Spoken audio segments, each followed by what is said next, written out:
16 सोमवार व्रत कथा। मृत्युलोक में भ्रमण करने की इच्छा करके एक समय श्री भूतनाथ भगवान भोलेनाथ माता पार्वती के साथ मृत्युलोक में पधारे। भ्रमण करते करते दोनों विदर्भ देशांतर्गत अमरावती नाम की अति रमणीक नगरी में पहुंचे। अमरावती नगरी स्वर्ग के सदृश सभी प्रकार के सुखों से परिपूर्ण थी। उसमें वहां के महाराज द्वारा बनवाया हुआ अति रमणीक शिव जी का मंदिर भी था। भगवान शंकर भगवती पार्वती के साथ उस मंदिर में निवास करने लगे। एक समय माता पार्वती जी भगवान भोलेनाथ को प्रसन्न देख मानो विनोद करने की इच्छा से बोली, हे महाराज, आज तो हम दोनों चौसर खेलेंगे। शिव जी ने प्राण प्रिया की बात को मान लिया और चौसर खेलने लगे। उसी समय मंदिर का पुजारी ब्राह्मण मंदिर में पूजा करने आया। माता पार्वती ने पुजारी से प्रश्न किया, पुजारी जी बताओ, इस बाजी में हम दोनों में से किसकी जीत होगी? ब्राह्मण बिना विचारे जल्दी से बोल उठा कि महादेव जी की जीत होगी। थोड़ी देर में बाजी समाप्त हो गई और पार्वती जी की जीत हुई। पार्वती जी को बहुत गुस्सा आया और ब्राह्मण को झूठ बोलने के अपराध के कारण श्राप देने को चली। भोलेनाथ ने माता पार्वती जी को बहुत समझाया, लेकिन उन्होंने ब्राह्मण को कोढ़ी होने का श्राप दे दिया। कुछ समय बाद पार्वती जी के श्राप बस पुजारी के शरीर में कोढ़ पैदा हो गया। वह बहुत अधिक दुखी रहने लगा।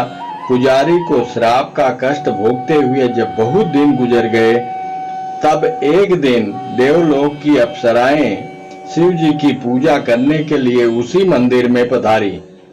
पुजारी के कोढ़ के कष्ट को देखकर उन्हें बड़ी दया आई। उन्होंने उससे रोगी होने का कारण पूछा। पुजारी ने निसंकोच सारी बातें उन्हें बता दी। वे अप्सराएं बोली, हे पुजारी, अब तुम अधिक दुखी मत होना। भगवान शिव तुम्हारे सारे कष्टों को दूर कर देंगे। तुम सब व्रतों में श्रेष्ठ षोडश सोमवार का व्रत भक्ति भाव से किया करो। पुजारी ने अप्सराओं से नम्रता पूर्वक षोडश सोमवार व्रत की विधि पूछी। अप्सराओं ने बताया, सोमवार को भक्ति भाव से व्रत करो, साफ वस्त्र पहनो, संध्या व उपासना के बाद आधा सेर गेहूं का आटा लो, उसके 3 भाग करो और घी, गुड़, दीप, नैवेद्य, पुंगी फल, बेलपत्र, जनेऊ जोड़ा चंदन, अक्षत, पुष्पादि के द्वारा प्रदोष काल में भगवान शंकर की विधि से पूजा करो। तत्पश्चात 3 भागों में से एक शिव जी को अर्पण करो, बाकी 2 शिव जी का प्रसाद समझकर उपस्थित लोगों में बांट दो और आप भी प्रसाद समझकर खाओ। इस विधि से 16 सोमवार व्रत रखो। 17वें सोमवार को पाव सेर पवित्र गेहूं के आटे की बाटी बनाओ, उसमें घी और गुड़ मिलाकर चूरमा बनाओ। भगवान भोलेनाथ को भोग लगाकर उपस्थित भक्तों में बांट दो। इसके बाद कुटुंब सहित प्रसाद लो तो शिव जी की कृपा से उसकी सभी मनोकामनाएं पूरी हो जाती हैं। ऐसा कहकर अप्सराएं स्वर्ग को चली गई। ब्राह्मण ने यथाविधि षोडश सोमवार व्रत किया तथा भगवान शिव की कृपा से रोग से मुक्ति पाकर आनंद से रहने लगा। कुछ दिन बाद शिव जी और पार्वती जी उस मंदिर में पुनः पधारे। ब्राह्मण को निरोग देखकर पार्वती जी ने ब्राह्मण से रोग से मुक्ति होने का उपाय पूछा। ब्राह्मण ने 16 सोमवार व्रत कथा सुनाई। पार्वती जी बहुत प्रसन्न हुई। ब्राह्मण से व्रत की विधि पूछी और स्वयं व्रत करने के लिए तैयार हो गई। व्रत करने के बाद उनकी मनोकामना पूरी हुई और उनके रूठे बेटे स्वामी कार्तिकेय स्वयं माता के आज्ञाकारी हुए। कार्तिकेय जी को अपना यह विचार परिवर्तन का रहस्य जानने की इच्छा हुई। वे माता से बोले, हे माता, आपने ऐसा कौन सा उपाय किया जिससे मेरा मन आपकी ओर आकर्षित हो गया? पार्वती जी ने वही षोडश सोमवार व्रत कथा उनको सुना दी। कार्तिकेय जी ने कहा, इस व्रत को मैं भी करूंगा, क्योंकि मेरा प्रिय मित्र ब्राह्मण बहुत दुखी दिल से परदेश गया है। मेरी उससे मिलने की बहुत इच्छा है। कार्तिकेय जी ने भी इस व्रत को किया और उनका प्यारा मित्र मिल गया। मित्र ने इस आकस्मिक मिलन का भेद पूछा तो कार्तिकेय जी बोले, हे मित्र, हमने तुम्हारे मिलने की इच्छा करके 16 सोमवार का व्रत किया था। अब तो ब्राह्मण मित्र को अपने विवाह की बड़ी चिंता हुई। उसने कार्तिकेय जी से व्रत की विधि पूछी और यथाविधि से व्रत किया। व्रत के प्रभाव से जब वह किसी कार्य से विदेश गया तो वहां के राजा की लड़की का स्वयंवर था। राजा ने प्रण किया था कि जिस राजकुमार के गले में सब प्रकार से श्रृंगारित हथनी माला डालेगी, मैं उसी के साथ अपनी प्यारी बेटी का विवाह कर दूंगा। शिव जी की कृपा से वह ब्राह्मण भी उस स्वयंवर को देखने की इच्छा से राज्यसभा में एक ओर जाकर बैठ गया। नियत समय पर हथनी आई और उसने जयमाल उस ब्राह्मण के गले में डाल दी। राजा ने अपनी प्रतिज्ञा के अनुसार बड़ी धूमधाम से अपनी कन्या का विवाह उस ब्राह्मण के साथ कर दिया और ब्राह्मण को बहुत साधन और सम्मान देकर संतुष्ट किया। ब्राह्मण सुंदर राजकन्या पाकर सुख से जीवन व्यतीत करने लगा। एक दिन राजकन्या ने अपने पति से प्रश्न किया, हे प्राणनाथ, आपने ऐसा कौन सा भारी पुण्य किया था जिसके प्रभाव से हथनी ने सब राजकुमारों को छोड़कर आपको वरण किया? ब्राह्मण बोला, हे प्राण प्रिय, मैंने अपने मित्र कार्तिकेय जी के कथनानुसार 16 सोमवार का व्रत किया था, जिसके प्रभाव से मुझे तुम जैसी रूपवान पत्नी की प्राप्ति हुई है। इस व्रत की महिमा सुनकर राजकन्या को बड़ी हैरत हुई। वह भी पुत्र की कामना करके इस व्रत को करने लगी। शिव जी की दया से उसके गर्भ से एक अति सुंदर, सुशील, धर्मात्मा और विद्वान पुत्र उत्पन्न हुआ। माता और पिता उस देव पुत्र को पाकर अधिक प्रसन्न हुए और उसका लालन पालन अच्छी प्रकार से करने लगे। जब पुत्र समझदार हुआ तो एक दिन उसने अपनी माता से प्रश्न किया कि हे माँ, तुमने कौन सा व्रत और तप किया है जो मेरे जैसा पुत्र तुम्हारे गर्भ से उत्पन्न हुआ? उसकी माता ने 16 सोमवार व्रत कथा पुत्र को बताई। पुत्र ने सब तरह के मनोरथ पूरे करने वाले इस सरल व्रत को सुना तो वह भी राज्याधिकार पाने की इच्छा से हर सोमवार को यथा विधि यह व्रत करने लगा। व्रत शुरू करने के बाद एक देश के वृद्ध राजा के दूतों ने आकर उसको राजकन्या के लिए वरण किया। राजा ने अपने बेटी का विवाह ऐसे सर्वगुण संपन्न ब्राह्मण युवक के साथ करके बड़ा सुख प्राप्त किया। वृद्ध राजा के दिवंगत हो जाने पर इसी ब्राह्मण को राज सिंहासन पर बैठाया गया, क्योंकि दिवंगत राजा के कोई पुत्र नहीं था। राज का उत्तराधिकारी होकर भी वह ब्राह्मण पुत्र 16 सोमवार का व्रत करता रहा। जब 17वां सोमवार आया तो विप्र पुत्र ने अपनी प्रियतमा से पूजन सामग्री लेकर शिव पूजा के लिए शिवालय में चलने को कहा, परंतु उसकी पत्नी ने उसकी आज्ञा की परवाह न की। दास दासियों द्वारा सब सामग्रियां शिवालय में भिजवा दी, परंतु स्वयं नहीं गई। जब राजा ने शिव जी का पूजन समाप्त किया तब आकाशवाणी हुई, हे राजा, अपनी इस रानी को राजमहल से निकाल दे, नहीं तो यह तेरा सर्वनाश कर देगी।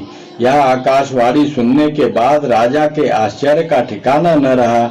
उसने मंत्रणा गृह में आकर अपने सभासदों को बुलाकर कहा, मंत्रियों, मुझे आज शिव जी की आकाशवाणी हुई है कि राजा तू अपनी इस रानी को राज से निकाल दे, नहीं तो यह तेरा सर्वनाश कर देगी। राज के मंत्री और सभासद आज सब विस्मय और दुख में डूब गए, क्योंकि जिस कन्या के कारण उसे राज्य मिला था राजा उसी को निकालने की बात कर रहा है, यह कैसे हो सकता है? पर राजा ने मंत्रियों की परवाह नहीं की, उसने अपनी पत्नी को राजमहल से निकाल दिया। रानी दुखी हृदय से भाग्य को कोसती हुई रात से बाहर चली गई। बिना पद त्राण, फटे हुए वस्त्र पहने, भूख से दुखी हृदय से भाग्य को कोसती हुई चली जा रही थी कि उसकी अचानक एक बुढ़िया से भेंट हुई जो दूध काट कर बेचने जाती थी। रानी के कर्म दशा देखकर वह बोली, चल तू मेरा दूध दुहवा दे, मैं सदा विराजत कैलासी। रानी ने बुढ़िया के सिर से दूध की गठरी उतारकर अपने सिर पर रख ली। थोड़ी देर के बाद आंधी आ गई और बुढ़िया का सूप पोटली सहित उड़ गया। बेचारी बुढ़िया पछताती रह गई। उसने रानी को अपने से दूर रहने को कहा। इसके बाद रानी एक तेली के घर गई। करत गान गंधर्व सप्त स्वर राग रागिनी मधुरासी। बहुत से रच भैरव जहाँ डोलत बोलत है बन के वासी। उसके पश्चात रानी कोयल शब्द सुनावत सुंदर भ्रमर करत है गुंजासी। के समान जल कल्प ध्रुव रानी में भाग रहे हैं लचासी। कामधेनु कोटि न डोलत करत दूध की वर्षासी। सूर्यकांत सम पर्वत शोभित चंद्रकांत सम हिम राशि।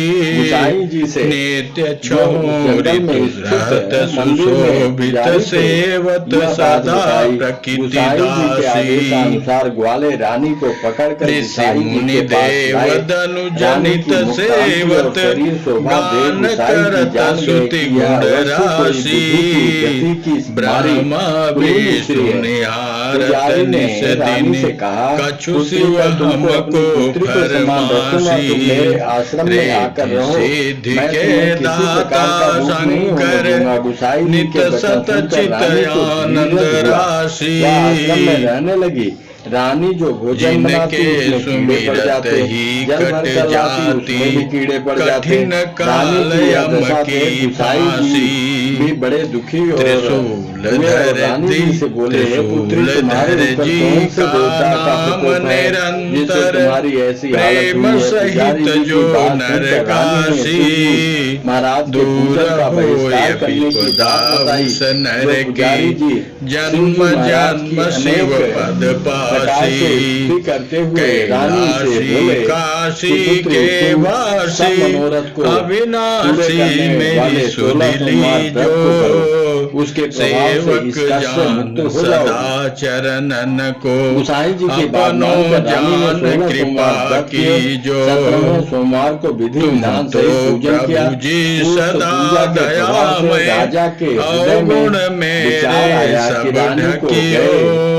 बहुत समय बीत गया, न जाने कहाँ भटकती होगी, उसे ढूंढना चाहिए। की विनती सुनियो के लिए राजा ने चारों दिशाओं में दूत भेजे। वे दूत रानी को तलाश करते हुए गोसाई जी के आश्रम में पहुंचे। वहां रानी को पाकर उनसे रानी को अपने साथ ले जाने का आग्रह करने लगे, परंतु गोसाई जी ने मना कर दिया। दूत चुपचाप वापस लौट आए और राजा को रानी का पता बतलाया। रानी का पता पाकर राजा गोसाई जी के आश्रम में गए और उनसे कहा, महाराज, जो देवी आपके आश्रम में रहती है वह मेरी पत्नी है। शिव जी के प्रकोप के कारण मैंने उसको त्याग दिया था। अब मैं भोलेनाथ की कृपा से उसे लेने आया हूँ। कृपया मुझे अपनी पत्नी को साथ ले जाने की आज्ञा दे। यह सुनकर गोसाई जी बड़े प्रसन्न हुए। उन्होंने रानी को राजा के साथ जाने की अनुमति दे दी। राजा बड़ी प्रसन्नता से रानी को महल में लेकर आया। सारे राज में उत्सव मनाया गया और चारों तरफ प्रसन्नता की लहर दौड़ गई। सारी प्रजा ने अपनी रानी के आने पर खुशियां मनाई। राजा और रानी फिर नियम पूर्वक 16 सोमवार व्रत के पालन करते हुए बहुत समय तक आनंद पूर्वक भूलोक पर निवास करते रहे। अंत समय में दोनों को मोक्ष स्वर्ग की प्राप्ति हुई।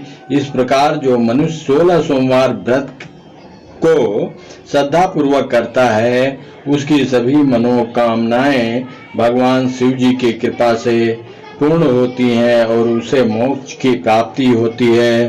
हर हर बोले नमः शिवाय। श्री शिवाय नमस्तुभ्यम। हर हर बोले नमः शिवाय। श्री शिवाय नमस्तुभ्यम। अथ सौम्य प्रदोष व्रत कथा।